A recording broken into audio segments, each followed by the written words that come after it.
Gaspard sort de l'école, se fait bousculer, humilier. Et en 2 clics, il se retrouve sur les réseaux sociaux. Et ça peut arriver à n'importe quel enfant, n'importe où.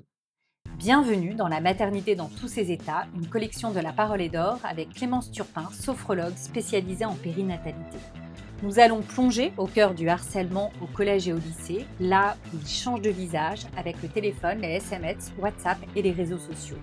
Comment agit un harceleur? Est-il seul ou en groupe? Jusqu'où peut aller la violence? Et surtout, quel est le rôle des parents et des enfants témoins? Peut-on prévenir et comment sortir de cette spirale? Quand le numérique s'en mêle, le cyberharcèlement devient une arme invisible et souvent silencieuse. Ce podcast s'adresse à tous les parents ainsi qu'aux adolescents qui peuvent être victimes ou aussi témoins de cyberharcèlement. Clémence va nous aider à décrypter cet engrenage. Bonjour Clémence. Bonjour Olivia. Alors avant de démarrer, surtout pensez à liker et à vous abonner à la chaîne. Alors après avoir parlé du harcèlement en maternelle et au primaire, le harcèlement prend une toute nouvelle forme avec l'entrée au collège. Concrètement, qu'est-ce qui change Clémence? Alors l'enfant, il y avait une transformation physique et émotionnelle importante, hein. Il grandit, il se cherche, il découvre son corps et ses émotions aussi, elles deviennent du coup beaucoup plus intenses. Et en même temps, il y a le téléphone qui entre dans sa vie aussi de manière permanente pour la plupart d'entre eux. Alors le téléphone, attends, il n'est pas que négatif, hein. Il permet aussi à nos enfants de garder le lien avec, leurs amis. À notre époque, on passait aussi du temps au téléphone, à papoter après l'école avec nos copains et copines. Ce sont quand même aussi des moments super sympas. Oui, oui, c'était hyper sympa, mais aujourd'hui, en fait, le téléphone, il a changé. Il est personnel et il est portable. C'est ça, en fait, qui change la donne. Nous, à notre époque, on passait par nos parents. Il y avait un filtre parental, en fait, pour accéder à nos copains. On n'avait pas un téléphone portable et si on en avait un, ça coûtait tellement cher le forfait qu'on l'utilisait pas pour téléphoner, donc on prenait notre fixe.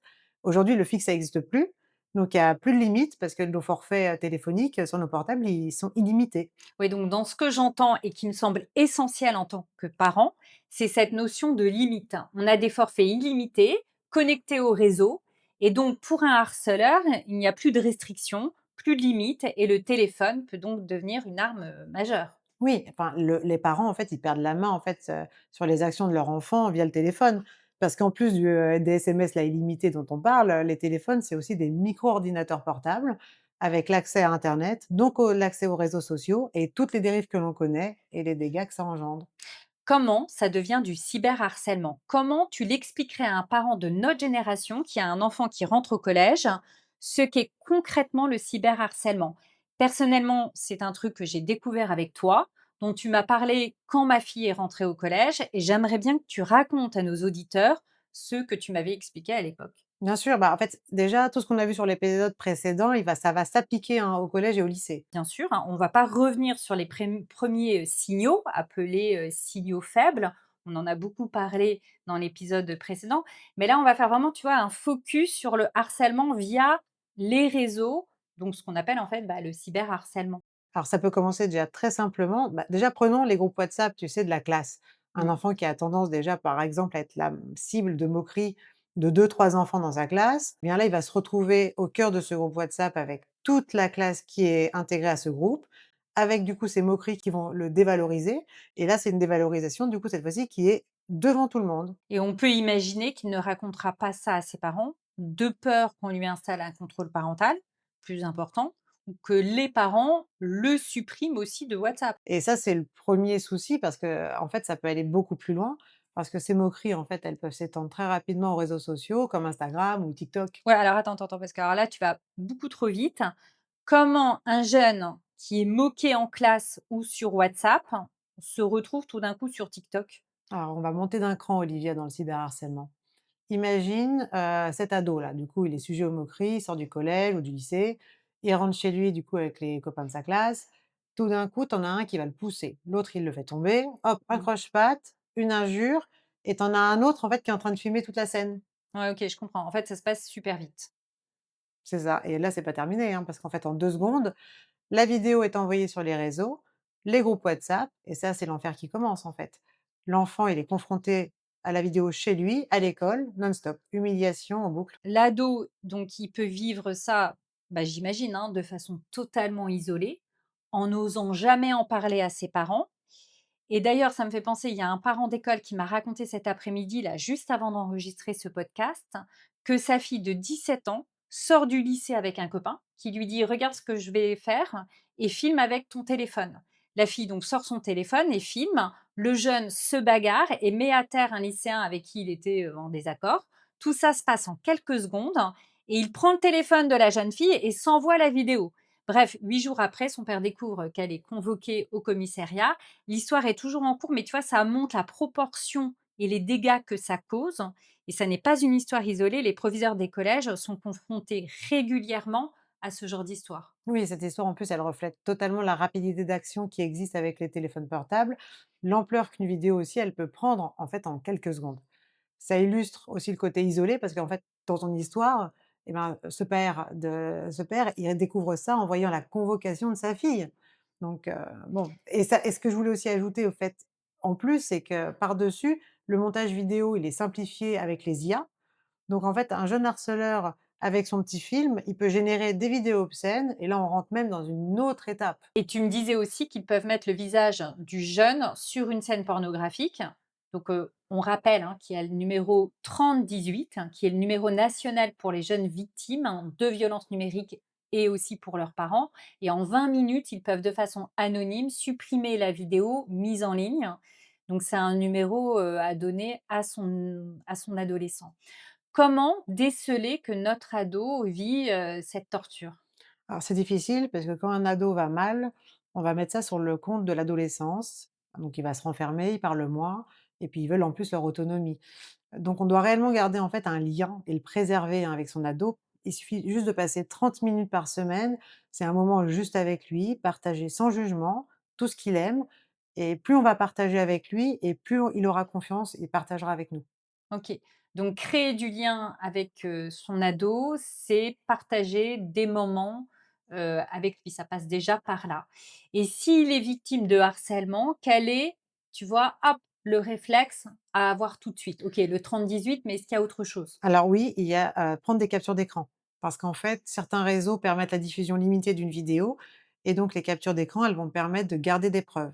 Et puis après, ben, on revient sur un point dont on a déjà parlé lors du dernier épisode, c'est quand, un ado, il a honte, s'il voit par exemple, sa tête, mise sur des corps qui fait des gestes obscènes ou sur des corps nus, bah, ce sont des situations qui vont, extrêmement le mettre mal à l'aise, qui vont l'humilier et bah, ça, il n'ira pas le montrer à ses parents. Ouais, dans ces cas-là, la plupart, n'arrivent pas à remonter l'info et c'est là que le harcelé, finalement, vit une double violence, la violence des actes et de l'isolement, si je comprends bien. Oui, parce qu'en fait, quand on arrive à ces proportions-là, c'est qu'il y a du temps qui s'est écoulé, hein. Le harcèlement, il a démarré depuis longtemps. L'enfant, il est tellement affecté émotionnellement, il s'est mis dans un tel enfermement qu'il n'arrive plus à voir l'adulte pour pouvoir lui partager ce qui se passe et souvent ça peut se terminer même en drame. Alors quand tu parles de dérive, de drame, jusqu'où ça peut aller? Alors quand on parle de dérive, moi je parle et je vais dire les mots justes, hein, c'est des pensées qui peuvent être suicidaires, et dans de rares cas, hein, ça peut aller jusqu'à la tentative de suicide. Alors, comment prévenir les dérives sur les réseaux, Clémence? Bah, c'est un sujet en fait qui va s'accompagner. Donner un téléphone à son enfant, c'est lui donner un outil hyper puissant et potentiellement dangereux. C'est comme des clés de voiture, hein, ça ne nous viendrait pas à l'idée de lui donner ses clés s'il n'a pas son permis de conduire. Bah, là, en fait, c'est la même chose. Donc, il faut lui en parler, écouter des podcasts, écouter des conférences sur ce sujet et poser des règles. Alors, comme tous les enfants sont différents, comment on ajuste les contrôles, l'encadrement en fonction de son enfant, de sa personnalité? Alors là, il y a 3 grands repères à garder en tête. Il y a la relation parent-enfant. Elle va évoluer tout au long de la vie. Elle est jamais la même d'un enfant à un autre, d'ailleurs au sein d'une fratrie non plus. Donc il y a des enfants avec qui on aura un dialogue facile, d'autres moins et donc là, forcément, ça va changer complètement la manière d'encadrer. Donc, concrètement, plus le lien est solide, plus on peut faire confiance. Et si le lien est fragile, la priorité, ce n'est pas de contrôler plus, mais c'est de recréer du lien, donc prendre des moments, discuter, s'intéresser à leur monde pour que l'enfant ait envie, en fait, de venir nous parler. Oui, c'est tout à fait ça. Après, il y a la maturité de l'enfant. À âge égal, ils sont pas tous au même endroit. Certains vont être très autonomes, capables de prendre du recul, d'autres beaucoup moins et plus influençables. Après, tous, ils vont comprendre très bien si on prend le temps de leur expliquer les règles et les risques. Donc concrètement, pareil, on ajuste, hein, les règles progressivement. Plus l'enfant montre qu'il gère, plus on lui donne de la liberté. Et si ce n'est pas encore le cas, On garde un cadre plus sécurisant, surtout sans culpabiliser. Ah oui, et après, il y a un troisième point, c'est l'environnement. Alors ça, c'est énorme parce qu'on l'oublie en plus souvent. Selon la classe et selon les copains, les dynamiques, elles vont changer complètement. Dans une classe, tu peux avoir un groupe WhatsApp, comme on parlait au début. Dans un autre, tu n'en auras pas. Il y aura un copain qui aura un contrôle parental, un autre n'aura pas de contrôle parental, et puis le troisième copain, il aura même pas de téléphone. OK, donc chacun sa réalité, hein. On regarde donc la réalité de l'enfant, avec qui il échange, sur quel groupe, dans quelle ambiance et on adapte, en fonction de ça. Est-ce que quel serait le conseil que tu pourrais donner aux ados qui nous écoutent? Le conseil principal, et c'est un peu comme la dernière fois, hein, pour le dernier épisode, il ne faut pas avoir honte d'aller en parler à un adulte, hein, en qui on a Mmh. confiance. Et si vous êtes aussi témoin et remarquez que quelque chose vous semble injuste sur un autre ado, quelque chose que vous aimeriez pas qu'on vous fasse, allez en parler à l'adulte, allez en parler à cet ado, et signalez-le. Il faut vraiment appeler le 30-18. Bah, merci beaucoup Clémence pour cet entretien sur un sujet qui peut malheureusement finir en drame.